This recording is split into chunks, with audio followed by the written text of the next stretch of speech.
एक दूसरे से निश्चित दूरी पर स्थापित है। इसी कथन को सिद्ध करने के लिए सारनाथ चतुष्टयी की प्रक्रिया किया गया। सार चार प्रक्रिया किया गया, जिसमें हम आपको सारनाथ चतुष्टयी में मुख्य रूप से दो बीना लिया गया। सामग्री बतला रहे हैं। दो बीना,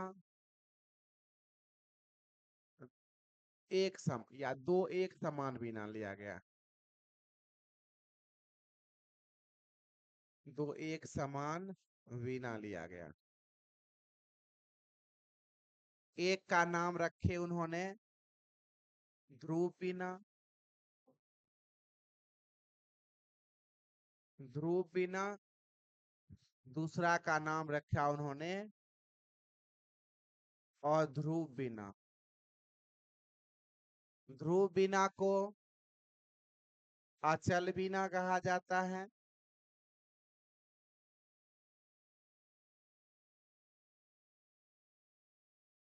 और अध्रुव बीना को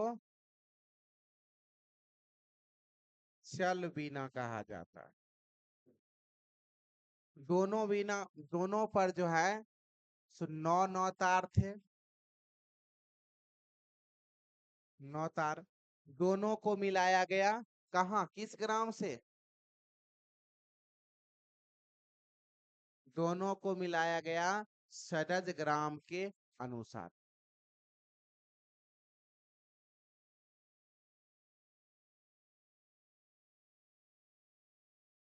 षडज ग्राम के अनुसार, सरज ग्राम के अनुसार मिला के लिया गया। सरज ग्राम में मतलब क्या है? 4 3 2 4 4 3 2, अर्थात चौथी पर सा, सातवीं पर ए, नौवीं पर गा, 11वीं पर नौवीं पर गा, 13वीं पर मा, 17वीं पर फा, 20वीं पर धा और 22वीं श्रुति पर नी को स्थापित किया गया। दोनों को मिला लिया गया। 1 2 3 4 5 6 7 8 9 10 11 12 13 14 15 16 17 18 19 20 21 और 22। ये 22 जो है श्रुति का नाम है। समझिए, 22 श्रुति का नाम है। अब इसको जो है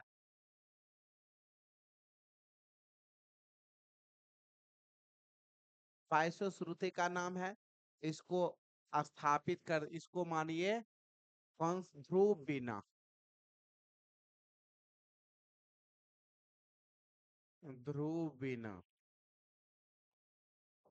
इसमें चौथी पर सा, सातवीं पर रे, नौवीं पर गा, 13वीं पर मा, 17वीं पर पा, 20वीं पर धा और 22वीं पर नी। ठीक है? ये जो है आपका हो गया। यहां तक इन्हीं को दिक्कत।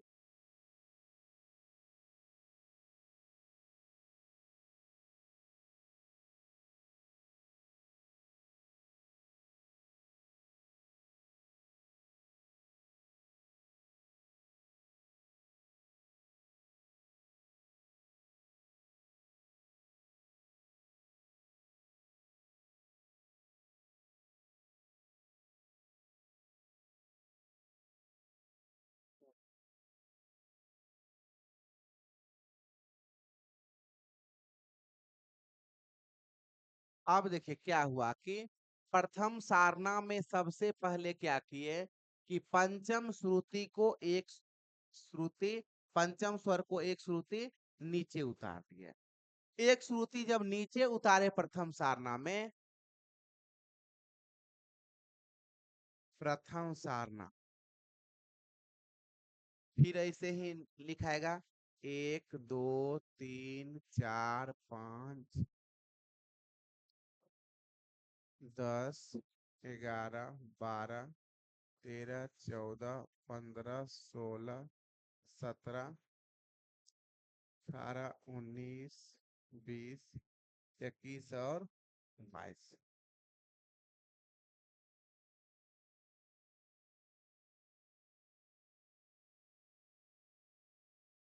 अब अब क्या हुआ कि प्रथम सारना में एक श्रुति पंचम स्वर को नीचे उतारे, पंचम स्वर को नीचे उतारे, तो अब इसमें क्या है, 17वीं पर पंचम है, तो इसको एक श्रुति नीचे उतार दिए। एक श्रुति जब नीचे उतारे तो पंचम कहाँ हो गया, 16वीं श्रुति पर हो गया प। तो अब ये है ध्रुव बीना, और प्रथम सारना ये चल रहा है किस पे, अध्रुव बीना पे। ध्रुव बीना को कुछ नहीं किए, और ध्रुव बीना को जो है में एक श्रुति नीचे उतारे। तो इस प्रकार से ध्रुव बीना और अध्रुव बीना के पंचम स्वर के अंतर को कहा गया प्रमाण श्रुति। या प्रथम सारना में चल बीना के पंचम और अचल बीना के पंचम, चल बीना मतलब अध्रुव बीना, और ध्रुव बीना को अचल बीना।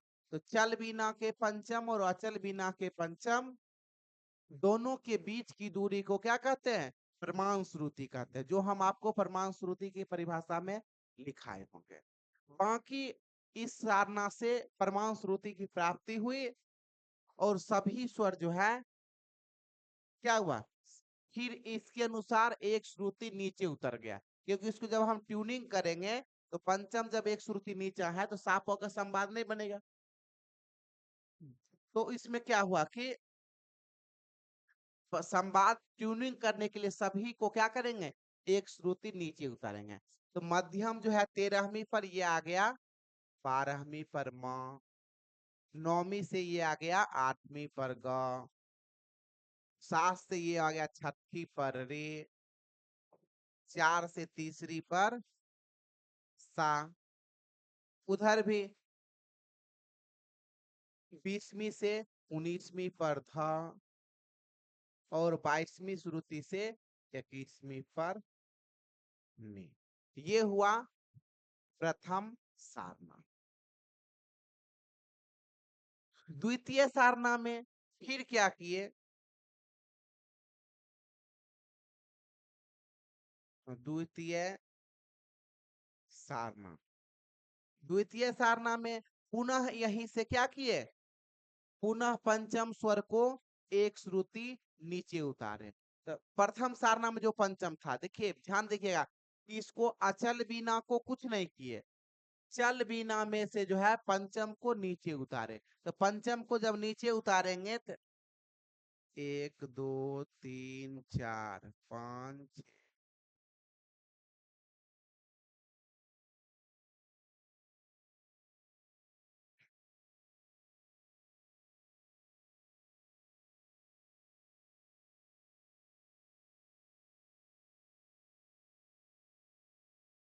22।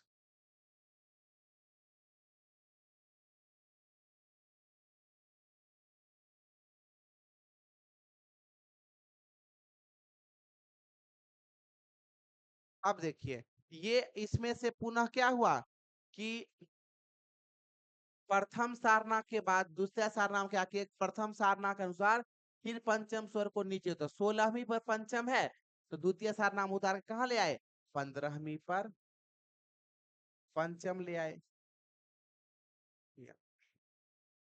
15वीं पर पंचम। उसके बाद फिर पुनः इसके अनुसार सभी स्वर को एक एक श्रुति नीचे कर दिया, तो 12वीं से आ गया 11वीं पर म, 8 से 9, 8 से आ गया 7वीं पर ग, उसके बाद 6ठी से 5वीं पर रे, तो तीसरी से दूसरी पर सा। फिर इधर यहाँ कहाँ है, 19वीं पर द है, तो 19वीं से 18वीं पर ध, और 21 है तो 21 से 20वीं पर नी आ गया। प्रथम में एक भी श्रुति नहीं, प्रथम सारना में कुछ नहीं हुआ, सिर्फ प्रमाण श्रुति की सिद्धि हुई।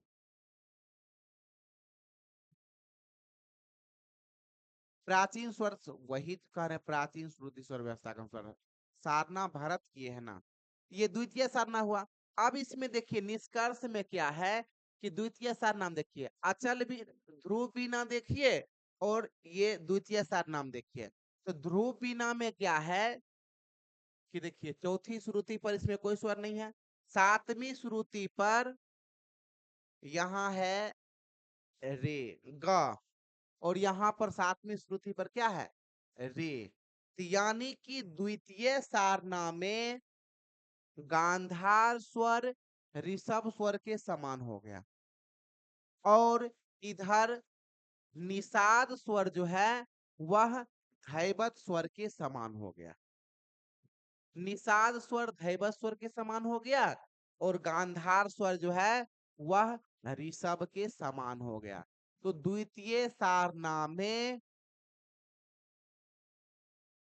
द्विश्रुतिक स्वरों की सिद्धि हुई, जो गांधार स्वर धैवत स्वर के समान हो, गांधार स्वर ऋषभ स्वर के समान हो गया, और निषाद स्वर जो है वह धैवत स्वर के समान हो गया। यह द्वितीय सारना, दो दुना चार श्रुति दो स्वर की सिद्धि हुई। किन्हीं को दिक्कत यहाँ तक?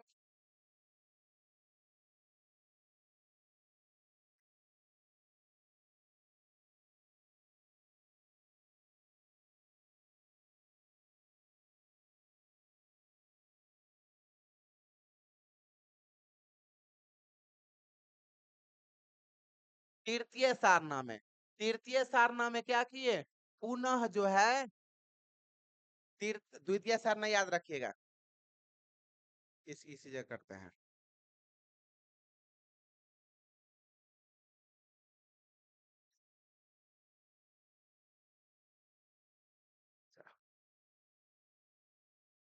द्वितीय सारना है, अब तृतीय सारना।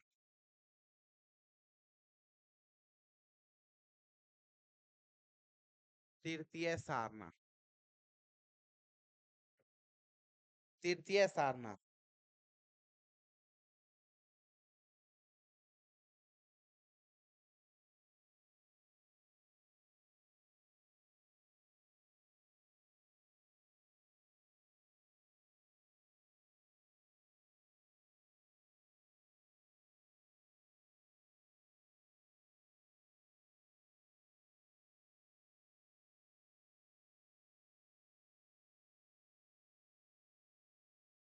बस तृतीय सारना, तृतीय सारना में क्या किए, अब द्वितीय सारना को देखिए। द्वितीय सारना के अनुसार जो है पुनः क्या किए, पंचम स्वर को एक श्रुति नीचे कर दिए। तो तृतीय सारना में, द्वितीय सारना में पंचम स्वर कहाँ है, 14 15वीं श्रुति पर है। यह तृतीय सारना में एक श्रुति उतर के क्या हो गया, आ गया 14वीं पर प। उसके बाद जब 14वीं श्रुति पर प आया, तो इसके अनुसार सभी स्वर क्या हुआ, एक एक श्रुति नीचे उतर गया। तो जब 14वीं पर प, उसके बाद 11वीं से 10वीं पर म, उसके बाद 7 से 6ठी पर ग, उसके बाद 5 से चौथी पर रे, और 2 से पहली पर सा। उसके बाद इधर देख लेते हैं, इधर 18वीं पर ध है, यहाँ 17वीं पर ध, और 20वीं पर नी है, तो 19वीं पर 19वीं पर नी। अब देखिए ये सब यहां तक समझ में आया, उतारे कैसे कैसे।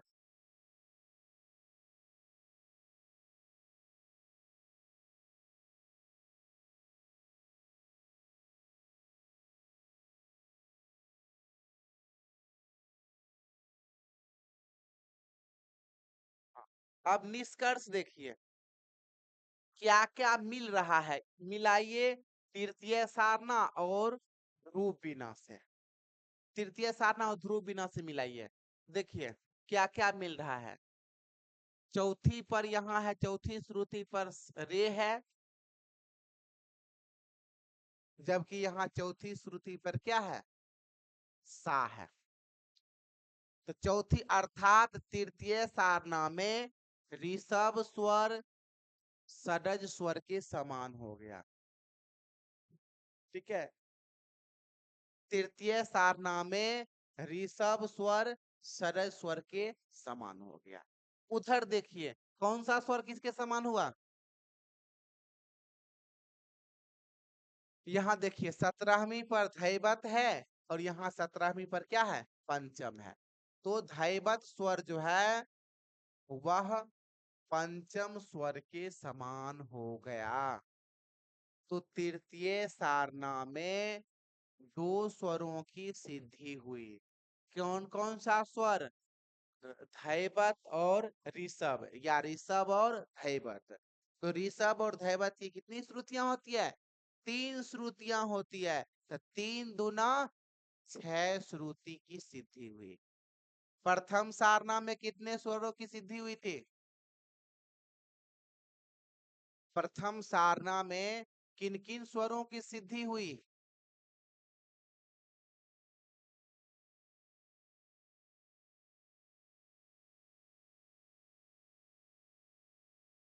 प्रथम सारना में परमान श्रुति की सिद्धि हुई, कोई भी कुछ भी स्वर नहीं। द्वितीय सारना में 4 श्रुतियों की सिद्धि हुई, गानी स्वरों की सिद्धि हुई। तृतीय सारना में रेधा स्वरों की सिद्धि हुई, 6 श्रुति की सिद्धि हुई। आया समझ में यहां तक।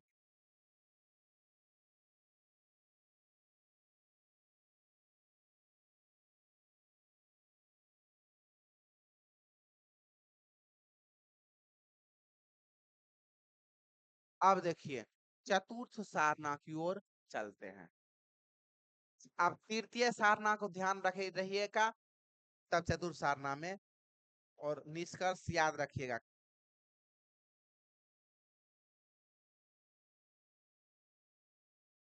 चतुर्थ सारना,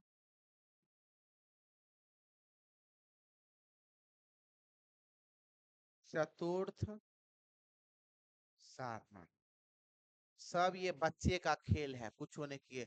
एक एक श्रुति उतार दिए, 1 2 3 5 6 7 8 10 11 12 13 14 15 16 17 18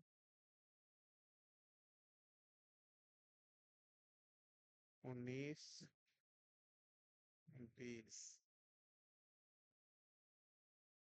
22। अब देखिए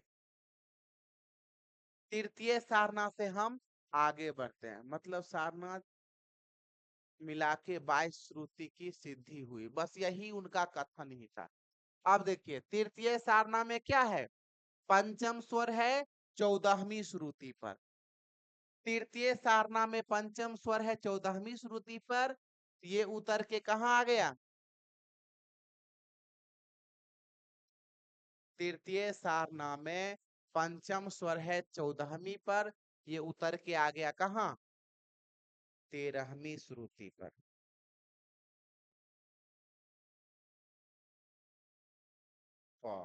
13वीं पे प हो गया। उसके बाद शेष सभी स्वर इसके अनुसार उतरेगा। 10वीं से ये आ गया 9वीं पर म। उसके बाद छठी से पांचवी पर ग, चौथी से तीसरी पर रे। उसके बाद ये देखिए, ये पहली पर है, तो पहली से उतर के, पहली से उतर के चला गया कहाँ? देखिए रीजनिंग का नियम देखे होंगे। रीजनिंग में क्या होता है कि जैसे कि मान लीजिए बी में 3 जोड़ेंगे, B+3 बराबर क्या होगा? तो B+3, तो B C D E होगा। उसी प्रकार जो है, अगर आपको Y+3 जोड़ेंगे, तो Y+3 जोड़ेंगे, तो Y में 3 जोड़ेंगे तो क्या होगा? रोटेशन चलते रहता है, जैसे धा दिन दिन धा दिन दिन धा दिन दिन धा दिन दिन, वो उल्ट आवर्तन चलते रहता है। उसी प्रकार जो है इसमें भी क्या होता है, 1 2 3 4 22, फिर 1 2 3 4 22, 1 2 3 4 22, आगे भी बढ़ते रहेगा। नीचे भी उतरेंगे तो 22 21 22 23 24 25 26 27 28 29 10 9 8 7 6 5 4 3 2 1, फिर 22 21 22 23 24 27 28 29 10 9 8 7 6 5 4 3 2 1, फिर 22 22 21 22 23 24 27 28 29 10 9 8 7 6 5 4 3 2 1। यानी कि ये उतरेंगे भी तो नीचा उतरते रहता है, बल्कि सप्तक चेंज होगा। और चढ़ेंगे भी तो इसी प्रकार जो है 22 के बाद फिर एक आएगा। ये नियम जो है आवर्तन चलता रहता है। तो ये जो है सा उतर के कहा आ गया? 22वीं श्रुति पर, 22वीं श्रुति पर आ गया सा। सा आ गया 22वीं श्रुति पर। सा आ गया कहाँ पे? 22वीं श्रुति पर।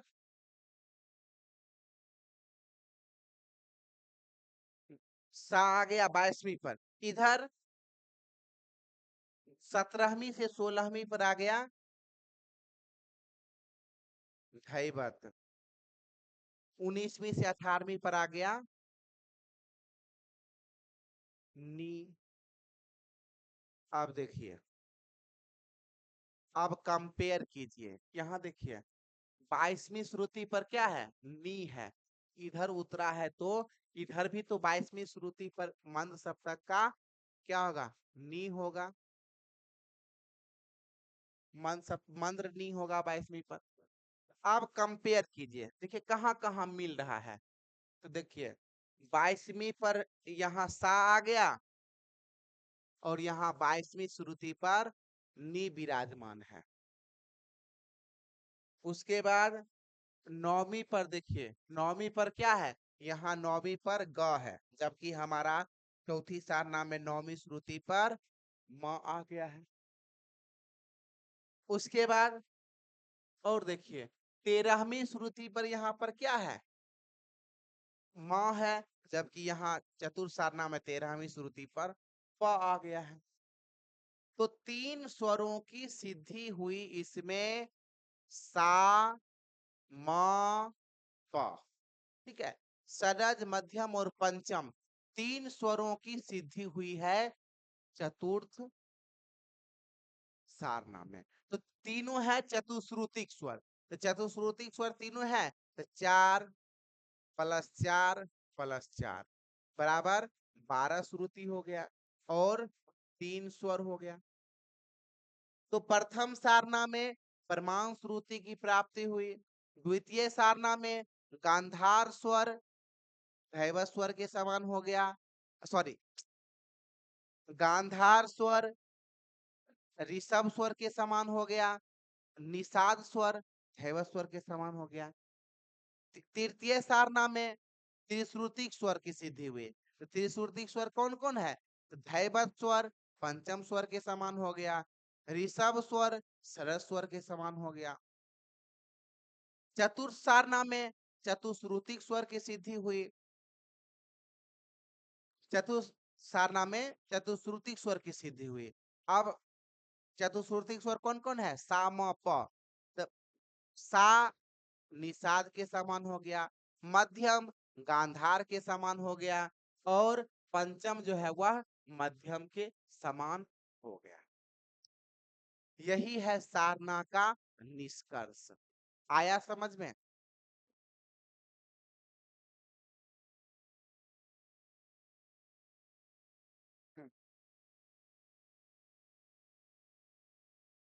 देखिए, अब ये तो हो गया समझने वाला बात। ये सब नहीं, सीधा समझिए क्या क्वेश्चन आएगा। मान लीजिए जैसे कि पूछ दिया, सरजग्राम का श्रुति स्थापना सूत्र आप ध्यान में रखिए। ठीक है, सरजग्राम का श्रुति स्थापना सूत्र ध्यान में रखिएगा। चौथी पर सा, सातवीं पर रे, नौवीं पर ग, 13वीं पर म, 17वीं पर प, 20वीं पर ध और 22वीं श्रुति पर नि। ये आप ध्यान में रखिए। उसके बाद क्या होगा कि आप जो है जिस जो सारना पूछे, मान लीजिए पूछ दिया तृतीय सारना में गांधार स्वर किस श्रुति पर आ गया? तृतीय सारना में गांधार स्वर किस श्रुति पे आ गया? तृतीय सारना 3 श्रुति नीचे उतरेगा। गांधार मूल गांधार कहाँ है? 9वीं पर है, तो 9, 8, 7, 6 छठी श्रुति पर आ गया। 3 श्रुति नीचे उतार दिए। मूल श्रुति याद रखिए, डायरेक्ट 3 श्रुति नीचे उतार दे, कोई शिकायत। 3 श्रुति। अब मान लीजिए पूछ दिया द्वितीय सारना में धैवत स्वर की श्रुति पे आ गया, तो द्वितीय सारना में धैवत स्वर, धैवत है कहाँ पर? तो धैवत है 20वीं पर ध है। द्वितीय सारना में 19, 18, 18वीं श्रुति पर धैवत आ गया। डायरेक्ट जो सारना पूछे उस सारना में हमको क्या करना? उतना श्रुति नीचे करना है। चतुर्थ सारना में सरज स्वर किस स्वर के समान हो गया? चतुर्थ सारना में। अब देखिए, सा उतर के जाएगा, सा उतर के जाएगा तो कहाँ उतरेगा? सा से पहले क्या है? नी स्वर ही है ना। तो सरज जो है वह क्या हो गया? निषाद के समान हो गया। कोई भी पूछेगा इजी है, उससे पहला स्वर ही होगा, ध्यान रखिएगा खाली मिला के। क्या अब पूछेगा कि मान लीजिए कि किस सारना में धैवत स्वर पंचम स्वर के समान हो गया? किस सारना में धैवत स्वर पंचम स्वर के समान हो गया? ध्यान रखिए, धैवत पूछ रहा है, धैवत कितना श्रुति का है? 3 श्रुति का है। आंसर क्या होगा? तृतीय सारना में। धैवत 3 श्रुति का स्वर है ना, तो धैवत क्या होगा आंसर? तृतीय सारना में।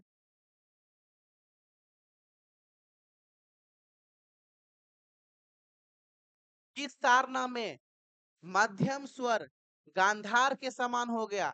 मध्यम कितना श्रुति का स्वर है? मध्यम 4 श्रुति का स्वर है। इसका मतलब क्या? चतुर्थ सारना में।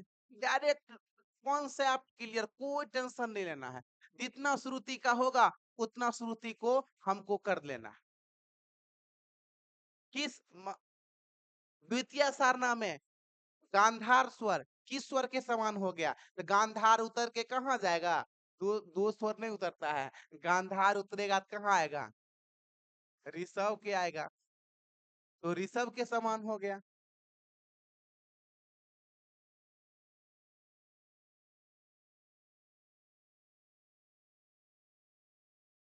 आप अच्छे से क्लियर कर दिए। हाँ, बस यही निष्कर्ष ही है।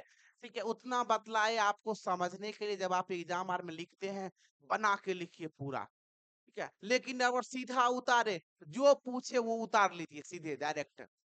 इस सारना में या डायरेक्ट पूछे कि चतुर्थ सारना में मध्यम अथी पंचम स्वर किस स्वर के समान हो गया? चतुर्थ सारना में पंचम स्वर किस स्वर के समान हो गया? तो पंचम से पहले क्या होगा? मध्यम है, क्योंकि प उतरेगा तो कहाँ आएगा? उतर के म पर ही आएगा। प उतर के ग पर कभी नहीं आएगा। प उतर के म के समान, तो मध्यम के समान हो गया। यही पूछेगा या तो इधर से घुमा के उधर करेगा, उधर से घुमा के उधर करेगा, कुछ भी नहीं पूछता है। बस कॉन्सेप्ट क्लियर होना चाहिए। ठीक है।